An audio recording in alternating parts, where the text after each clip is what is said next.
Aujourd'hui, on analyse le site d'un garage automobile à Lyon. J'ai relevé plusieurs points qui pourraient améliorer grandement leur site internet. Le premier point se situe en haut de la page d'accueil du site, notamment sur l'image de fond. Elle est beaucoup trop lumineuse comparée aux autres. Le texte ne ressort pas assez. Vous pouvez voir surtout là à la fin du texte, il est blanc et là il y a une petite fuite de lumière. Si on va sur le carrousel suivant, c'est vraiment pareil au niveau du mot mécanique. À droite, vous pouvez voir que ça ressort pas forcément bien.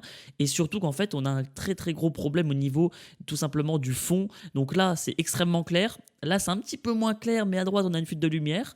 Et après, sur celle-ci, ça va. Voilà, et on voit qu'il y a un petit fond un peu qui noircit. Et quand on va encore à droite, on a la même chose. Donc, il faudrait peut-être faire quelque chose pour que tous les carousels soient de cette façon, à ce que le texte ressorte correctement. On descend sur le site internet et là, on arrive sur une certification d'allogarage.fr. Alors, c'est très bien pour la réassurance. Par contre, il faut absolument baisser la taille. À la limite, le laisser au milieu pour que ça soit centré, c'est intéressant.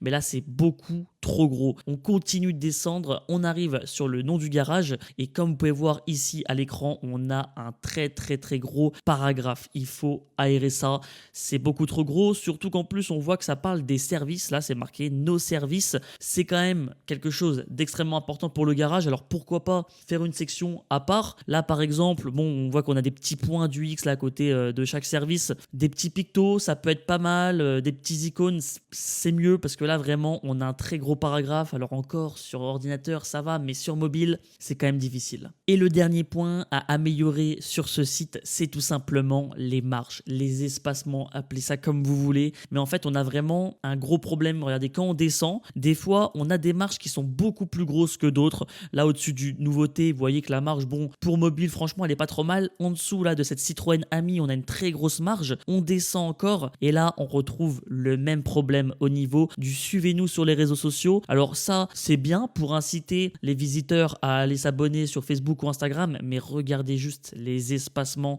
On voit qu'il y a clairement un problème. On continue de descendre. Pareil, témoignage client. Là, on a une très très grosse marge entre les témoignages clients et les véhicules, le petit bandeau pour les véhicules d'occasion. On continue de descendre en dessous des avis et regardez ici, on a un très très très gros problème de décalage avec les avis. Là, il y a vraiment quelque chose à faire en tout cas sur cette page d'accueil de ce site. Surtout que quand vous allez marquer garage à Lyon, il rank dans les premiers sites. C'est le premier site d'un garagiste lyonnais, tout simplement indépendant si on enlève les sites d'annuaires. Donc franchement, c'est dommage car c'est sûr que c'est un site qui a du trafic et franchement, je pense que en améliorant ces points, ils pourront améliorer la crédibilité de leur site internet. Si vous